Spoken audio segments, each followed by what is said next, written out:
Հետընտրական ամենակարևոր զարգացումները այս պայդրությամբ մի փոքր խառը զարգացումներ են, բայց ես դες հեսա որքան հնարավոր է պարզ ամեն ինչ կբացատրեմ, դրա համար նայեք մինչև վերջ։ Սկսենք վերահաշվարկից, ուրեմն ԿՀ-ն ընդդիմությունից ստացել էր թվով 637 ընտրատեղամասում արդյունքների վերահաշվարկ իրականացնելու մասին դիմում։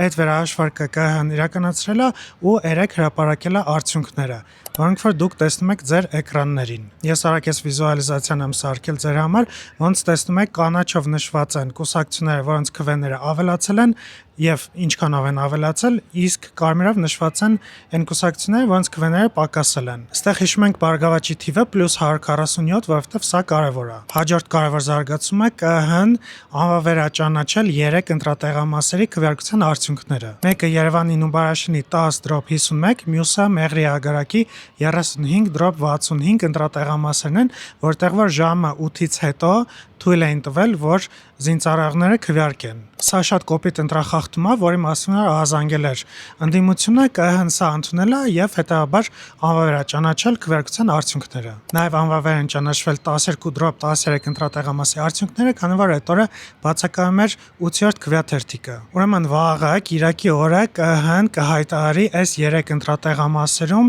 վերաքվեարկություն լինելու է, թե չէ։ Ամենայն հավանականությամբ այս 3 ընտրատեղամասերում պիտի լինի վերաքվեարկություն։ Հիմա հետ գանք ԲՀԿ-ին։ Աժ անցնելու համար ԲՀԿ-ին պետք էր ընդամենը 60 ձայն։ Հիմա մենք արդեն գիտենք վերահաշվարկի արդյունքներից, որ ԲՀԿ-ն ստանում է +147 ձայն, բայց քանի որ չեղարկվել են այս 3 ընտրատեղամասերում քվեարկության արդյունքները, ԲՀԿ-ն կորցնում է 213 քվե ու չի անցնում ԱԺ։ Մոտապես որ պատկերացնեք, մի քայլ առաջ, 2 քայլ հետ։ Հիմա բոլորը սպասում ենք վաղվան։ Եթե ԿՀ-ն որոշում կայացնի այդ ընտրատեղամասերում վերաքվեարկություն իրականացնելու, այդ ժամանակ նոր մենք կիմանանք ԲՀԿ-ն անցնում է ԱԺ, թե չէ։ Հիմա ընդդիմությունը ըստ էության բողոքում է, որ անվավեր են ճանաչվել այդ ընտրատեղամասերից արդյունքները, ասելով, որ դա հատուկ է արվել, որ ԲՀԿ-ն չանցնի ԱԺ։ Ընդհանրապես այս մի շաբաթվա ընթացքում մտ տպավորություն է ստեղծվել, որ ընդդիմությանը իրենց ձայնը տված մարդկանց կողմից ճնշում կա, որպեսզի ամբողջ ընտրությունների արդյունքները համարվեն անվավեր եւ ընդդիմությունն էլ միաձայն կարծես թե փորձում է լրիվ ապալեգիտիմացնել ընտրության արդյունքները, որովհետև մի կողմից ասում են, որ կան խախտումներ, այդ խախտումները ԿՀ-ն արձանագրում է, ասում են, որ պետք է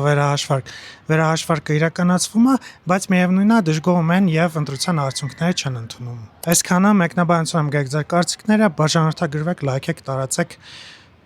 Մինչ